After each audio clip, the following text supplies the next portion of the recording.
Good morning friends, this is doctor Abhishek Acharya once again. हमारी immunity के ऊपर बात चल रही है, तो उसे समझने के लिए हमारी जो एक आइज़ है वो आयुर्वेदिक पर्सपेक्टिव से कैसे उसे समझा जाए, तो उसके बारे में बात चल रही थी। हमारे अभी तक 4 एपिसोड ख़त्म हो चुके हैं और ये 5वां एपिसोड है। दोष जो है वो 2 विभाग में बटे हुए थे। मैंने वहाँ तक आपको बोला था कि 1 part of vata pitta kapha is prakrit and 1 part of vata pitta kapha is वैकृत।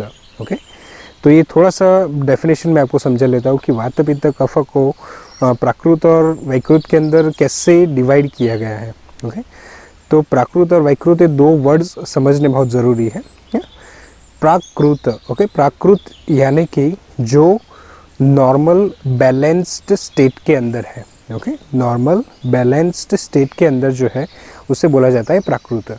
अगर आप जैसे लैब टेस्ट वगैरह करवाने जाते हो तो आपको वहाँ पे जैसे कि हीमोग्लोबिन है, अगर आपके 12.5% और 13 और 14% आ जाता है तो आपको डॉक्टर क्या बोलते हैं कि इट्स अ प्राकृत और द नॉर्मल रेंज। आपका जो हीमोग्लोबिन है वो नॉर्मल रेंज के अंदर है।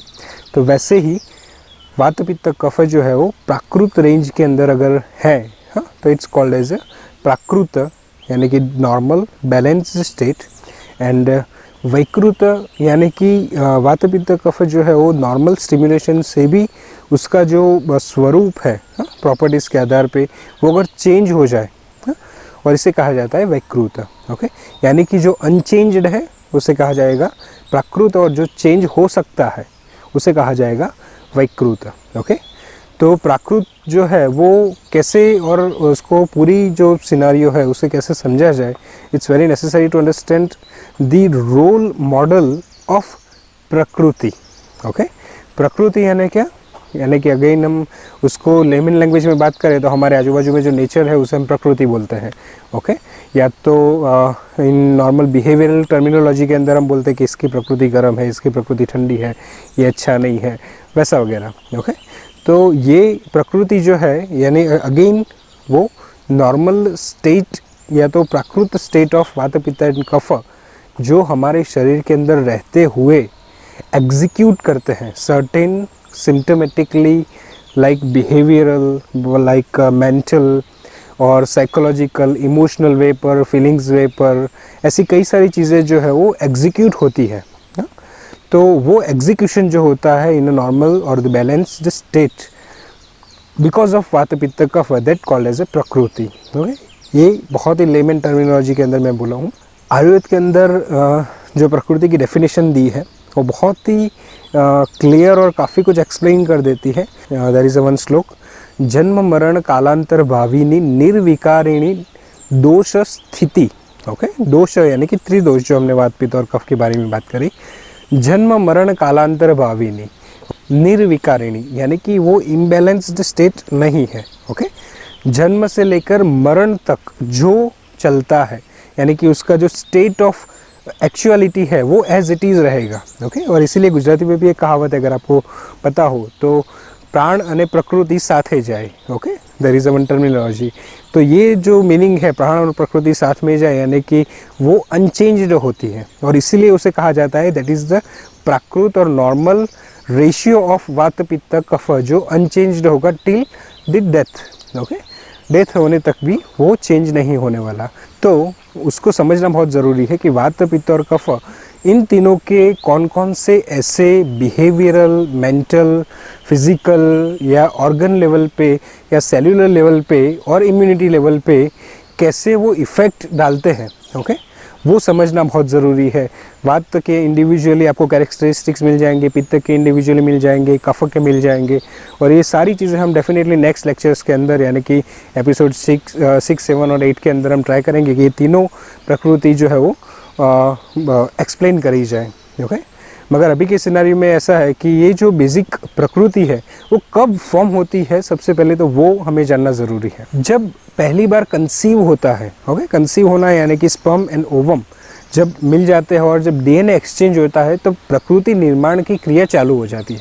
ओके, और वो जनरली 8 महीने या 9 महीने जब तक डिलीवरी होती है तब तक उसका प्लस और माइनस वे पे प्रकृति जो होती है वो फिक्स्ड वे पे डिसाइड होना शुरू हो जाती है। ओके, और after birth it almost fixed, जो भी बच्चा आता है वो फिक्स प्रकृति के साथ में आता है, कि वो चाहे वात पित्त और कफ हो, या ड्यूअल प्रकृति हो वात पित्त और वैसे करके, या तो ट्रिपल प्रकृति हो, यानी कि वात पित्त कफ जो है वो सेम इक्वल क्वांटिटी के अंदर या तो इक्वल कैरेक्टरिस्टिक्स के साथ में वो एग्जीक्यूट हो। तो ये जानना ज़रूरी है हमें, ओके।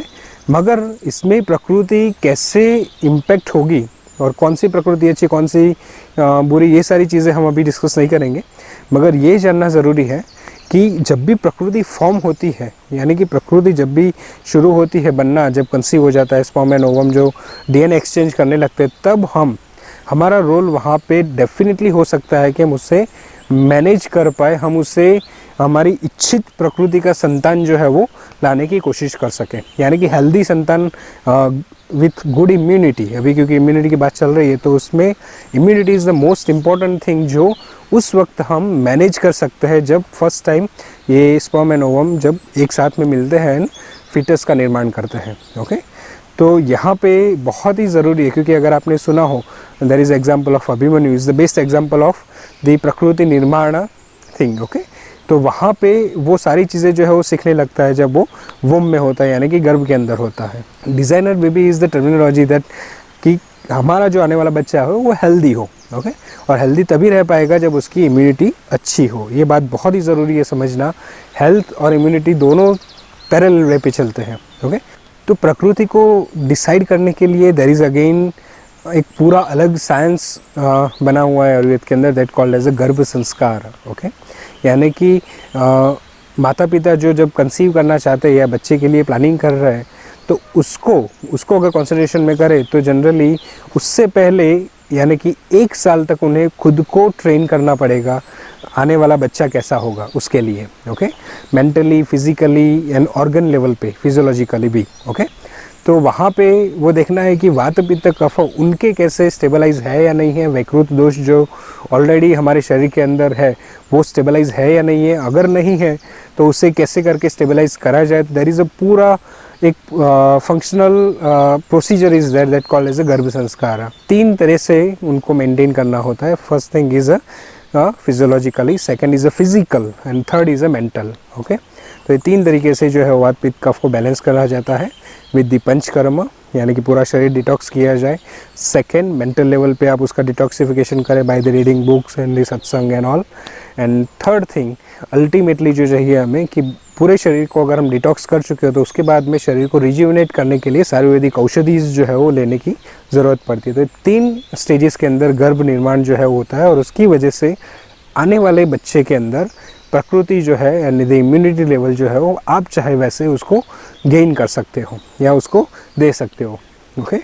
तो ये एक बहुत ही ज़रूरी है समझना, प्रकृति कभी भी चेंज नहीं होती। Again I am repeating this, प्रकृति कभी भी चेंज नहीं होती। जो आप बाय बर्थ लेके आते हो वो जब तक आप जी रहे होते हो तब तक आप उसे वहाँ पे एज इट इज़ होती है, इसीलिए उसे प्रकृति कहा जाता है। And the second thing is उसे हमें लाइफ टाइम मैनेज करना है, ओके। सिंपल है कि एक ग्लास है वो 50 ml का है और एक ग्लास जो है 100 ml का है, ओके। आप दोनों के अंदर पानी डालते हो सिंपल वे में, okay, as it is same pani. तो वहाँ पे आप देखो तो चाहो अगर आपके पास पानी की क्वांटिटी ज़्यादा हो फिर भी वो 50 ml से ज़्यादा नहीं भरा जाएगा उस ग्लास के अंदर, ओके।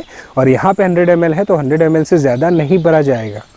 तो ये बात समझनी है। जैसे कि वात प्रकृति है तो वात प्रकृति के अंदर जो सर्टेन गुण और सर्टेन रेजिमेन है वो आपको फॉलो करने ही पड़ेंगे। उस यानी कि आप चाहो तो भी वो 50 ml से ज़्यादा नहीं भर सकते। इट मीन्स आप वात वाले हो तो डजेंट मैटर कि आप उसे कफ में कन्वर्ट कर लो, ओके। वो नहीं हो सकता। अगर पित्त है तो आपको ध्यान रखना पड़ेगा कि आप ऐसा फूड न ले ले बहुत ज़्यादा क्वांटिटी में या लगातार वे पर कि जो आपको एसिडिटी करे, ओके। क्योंकि आपका पित्त प्रकृति है तो वो आपको एसिडिटी जल्दी से कर सकता है, okay, because already there is a certain amount of pitta is there in your body, okay.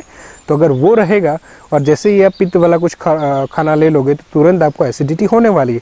तो वो डिसीज़ नहीं है, ओके। और वो आपको गुजराती में बोला जाता है कि चरी पाड़वानुं कहेवामां नथी आवतुं, ओके। वो आपको बोला जाता है कि आपको ये ध्यान रखना है, ओके। सेकेंड एग्जाम्पल दे रहा हूँ जिससे आपको आसानी हो समझने में। आप ड्राइव कर रहे हो, रास्ते पे जा रहे हो और वहाँ पे आपको खड्डा दिख रहा है, ओके। तो डजेंट मैटर आपकी गाड़ी नई हो या पुरानी, आपको वो खड्डे से बचना ही है, ओके। वो आपको गाड़ी को टर्न करना ही पड़ेगा। नहीं मेरी तो नई गाड़ी है तो मैं तो खड्डे में से निकालूंगा, मुझे कुछ नहीं होगा।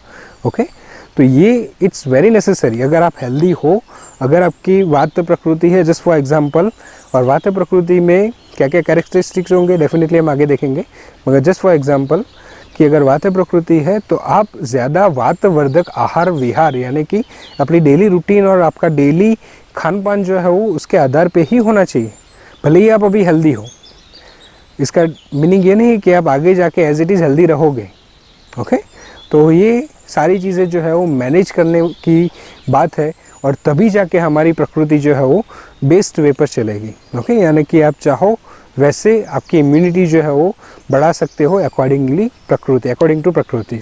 ओके, और इसीलिए ये सारी चीज़ें डिस्क्रिमिनेट हो जाती है वहाँ पे कि वात वालों को ये ध्यान रखना है इम्यूनिटी के लिए, पित्त वालों को ये ध्यान रखना है, कफ वालों को ये ध्यान रखना है। तो ये समझना it's very necessary to understand कि कैसे वात, पित्त और कफ को समझा जाए, ड्यूअल प्रकृति को समझा जाए, एंड अल्टीमेटली उसे एग्जीक्यूट करा जाए okay in a healthy way. तो आज के लिए बस इतना है।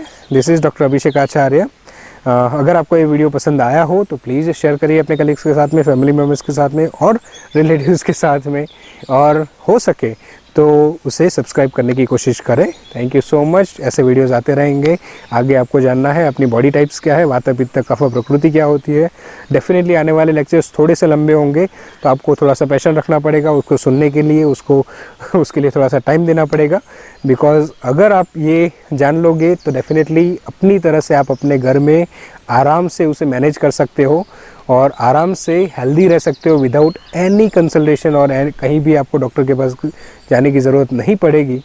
तो आज के लिए इतना। Thank you so much for hearing and जय हिंद, जय भारत।